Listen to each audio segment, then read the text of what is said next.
Hi guys. Well, I'm getting on a plane tomorrow. This is Thursday, but you're going to watch this next week. But getting on a plane soon, and while travel is exciting, I have mixed feelings about the flying.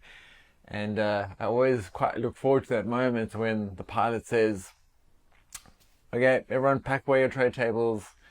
We're going to begin our descent." And just thinking that this week and next week, which is will be the last two sessions, I feel like we're sort of beginning our descent towards wrapping up the story of Ruth. It's been really good journey. I hope you've enjoyed it. I hope it's been helpful.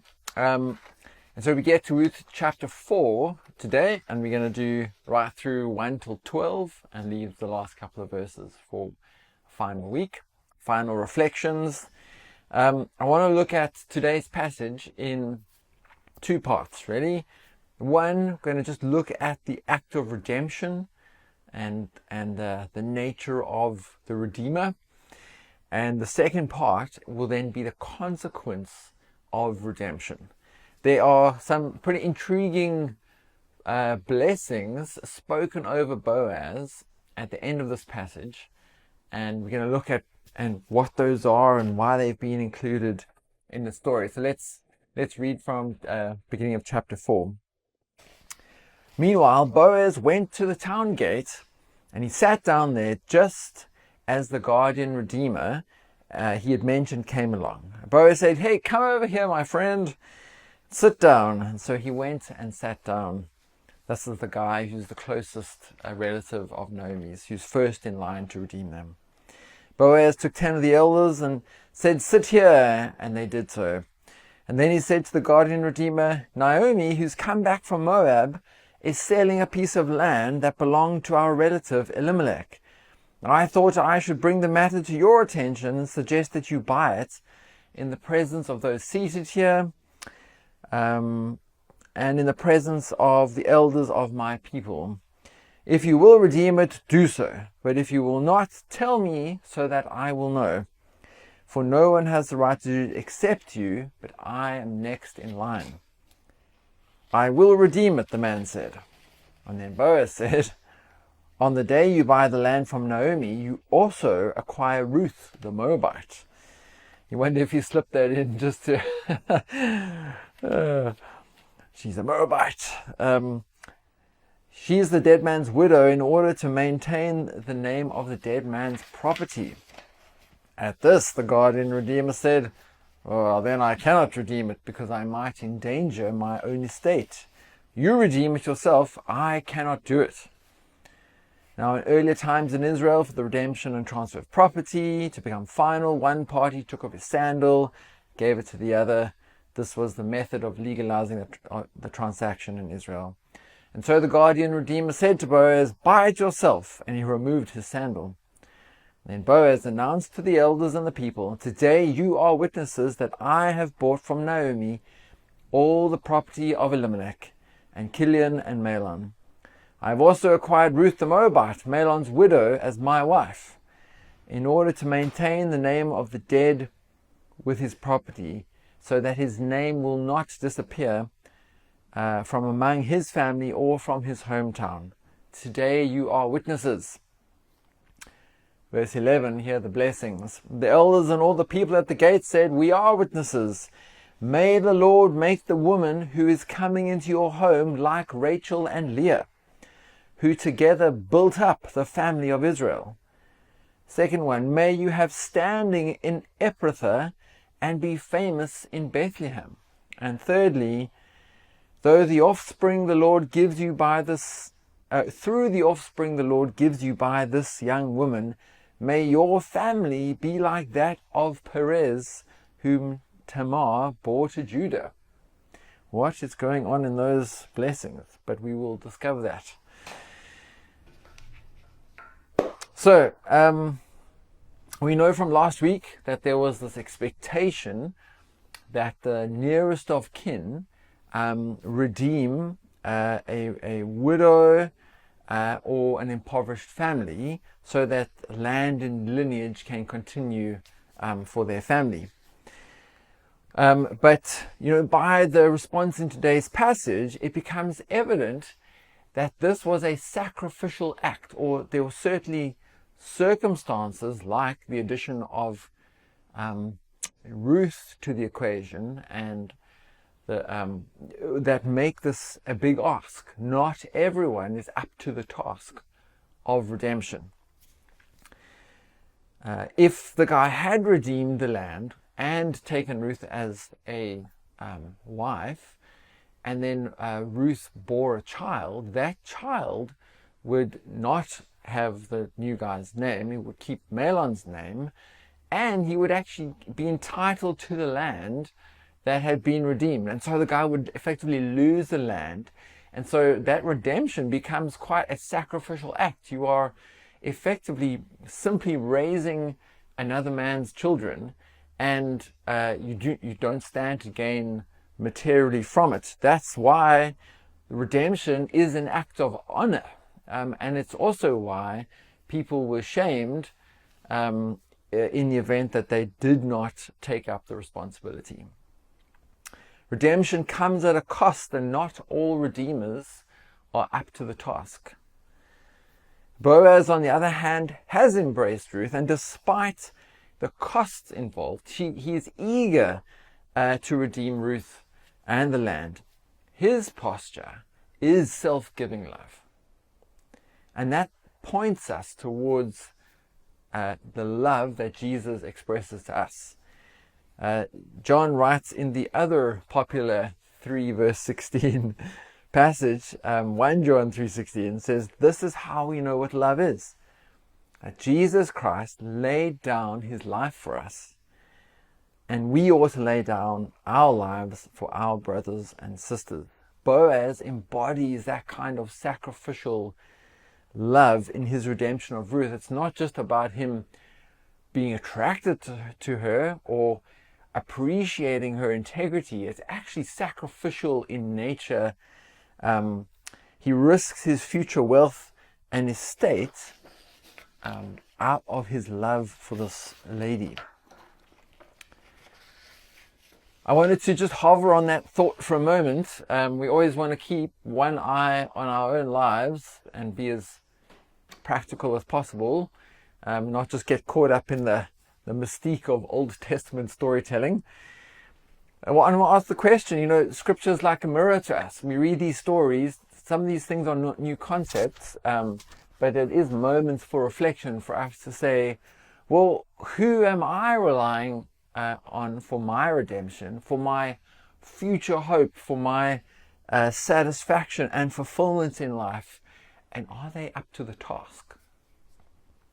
And so for myself, and you may be like me, I find it a constant struggle to direct my devotion towards Christ, because, when work is going well, or I'm enjoying a bit of adulation from clients, or maybe just satisfaction from something that I've created or coded or project that we've worked on, I do find myself tempted to put a bit more expectation on fulfillment and affirmation from work. Or if work becomes a slog, I might want to find my place in the world based on my kids and their achievements and the state of my marriage. I was listening to a podcast this week, a guy interviewing a former vice president from Amazon, and he was saying the policy today, he discussed that they sort of stopped it, but then they actually brought it back. The policy at Amazon to this day is that they will fire the bottom performing 5% of the organization. But it's not like a guideline, it's a target. They have to get rid of 5% of the workforce every year. It's probably easier in places like the US, like regardless of performance. And I'm sure we've all had experiences when it comes to trusting in career and work. Like once it becomes a cost for the company to have you around, they will get rid of you generally quite fast. Or work is a fickle thing to trust in, because you become hitched to the whims of your clients, or the financial climate of the economy. All these things, like, work is not a safe place for us to put our trust. And thinking about the other idols we can have, my family would love to be the source of my hope and joy now and in the future, but they are their own people. And just like I'm susceptible to human weakness, so are they, right? If I place like a transcendent expectation on them to become the source of my satisfaction and joy in life, it's guaranteed going to lead to just a level of frustration and probably rebellion from that. That's a weight that they should not have to bear. They cannot bear. And so, as we reflect on this passage, we have this opportunity to think about, well, where is my present source of joy for now and my hope for the future? And on top of that, to think, well, how much better would it be if, instead of drawing on my family and my workplace and my colleagues for that, fulfillment and sense of place and satisfaction, how much better for my work, for my career, for my family, for the development of my kids and the joy of my wife, if instead I'm giving into those things out of a place of confidence, of stability, being a steady hand in the midst of storms and challenges that come our way. Say, no, actually the Lord has got us. He's got me now, whatever might be around, and He's also got our future for whatever that comes. That's a much better place for us to operate out of, in those things, and it's a much better place for us to be in at the same time. So reflect this week on where your hope is grounded. And then we come to verse 11 and 12, an intriguing inclusion at the end of the passage. So there are three blessings, just to remind you of them. It says, the elders and all the people at the gate said, we are witnesses. May the Lord make the woman who is coming into your home like Rachel and Leah, who built up the family of Israel. May you have standing in Ephrathah and be famous in Bethlehem.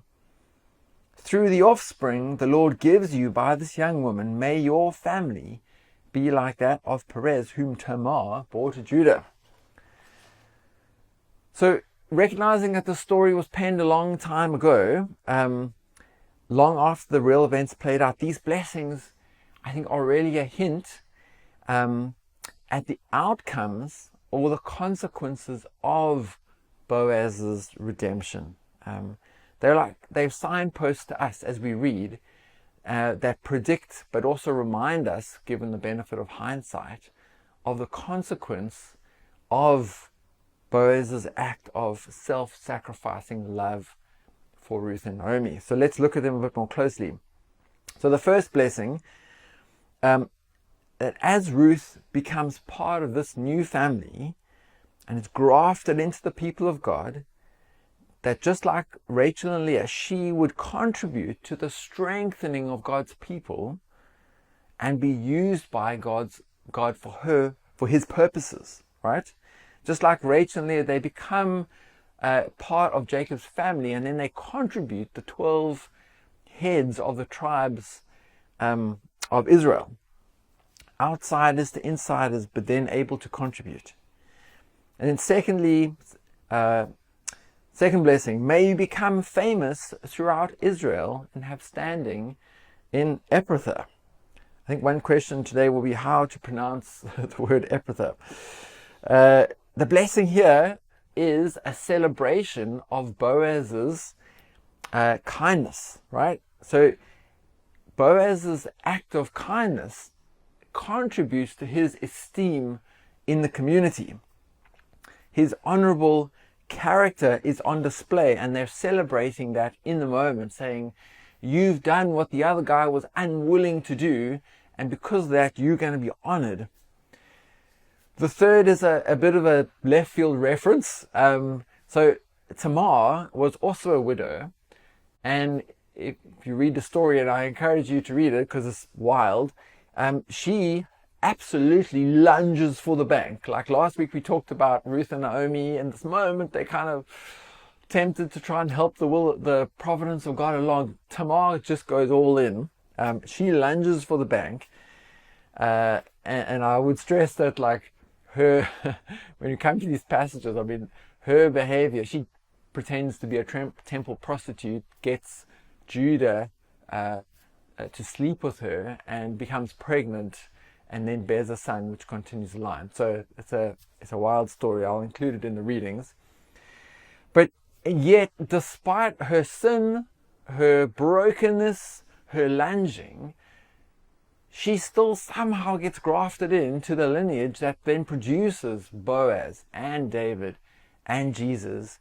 And just like Tamar, Ruth's is a story of redemption from brokenness. Tamar's is quite a vivid, visceral picture of brokenness, but yet there's this ability for God to use everyone regardless of what they arrive with.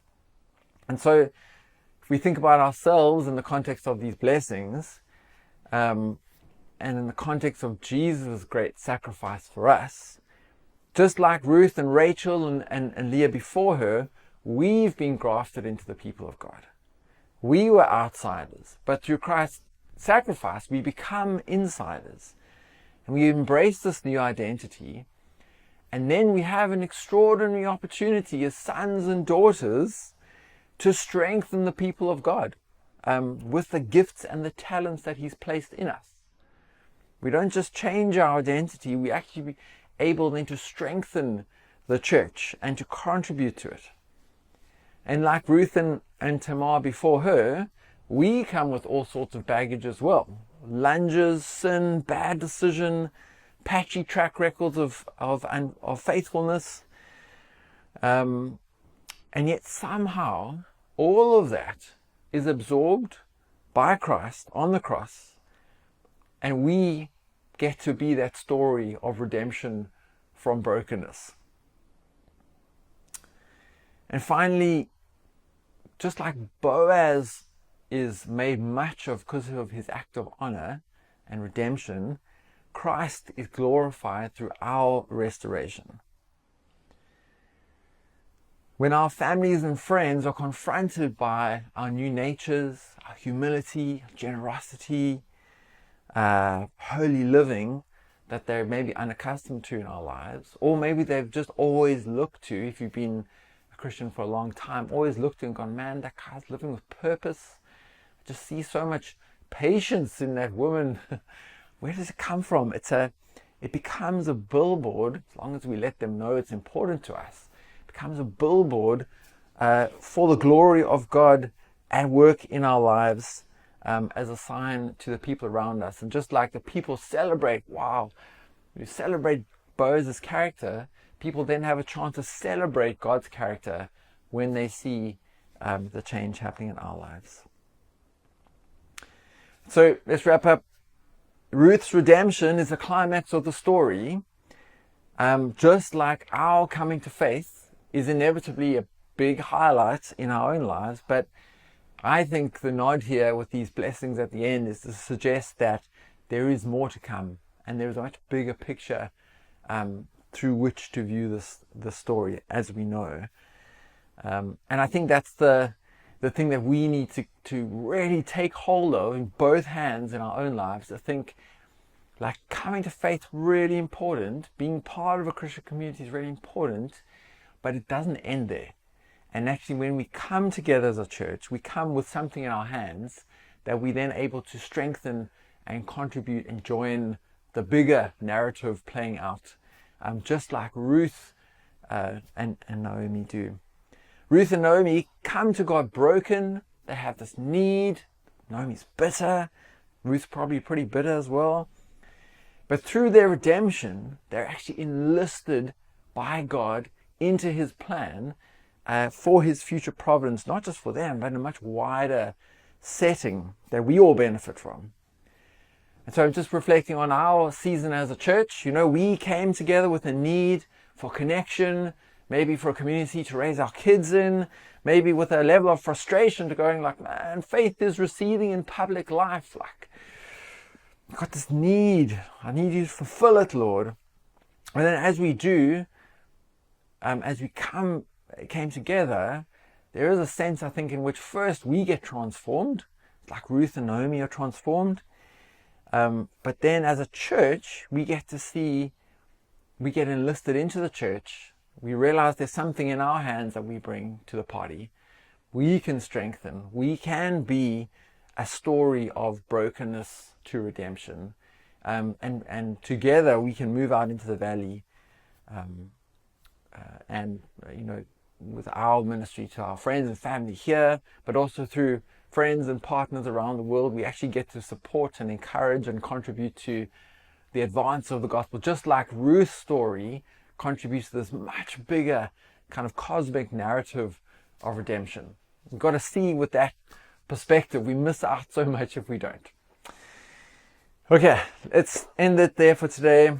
Lord, I just want to pray, God, that as we reflect on our own walk with you, that we would never miss the big picture of what you are doing, first in our own hearts, Lord, but then by drawing us into this bigger story. As you drew Ruth and Naomi in their need, you draw them into a much bigger picture, and they get to contribute, they get to play a part and strengthen your people and be part of your renewal of all things. So fill us with faith for that, Lord. Keep our eyes up. Pray, Lord, for a real sense of conviction and vision in this community, Lord, that you would unify us, point us in the direction that you would have us go, and use us for your glory, Lord. Amen. Cool. I'll see you guys on Thursday. We can chat a bit more about some of the nuance of the story. Cheers.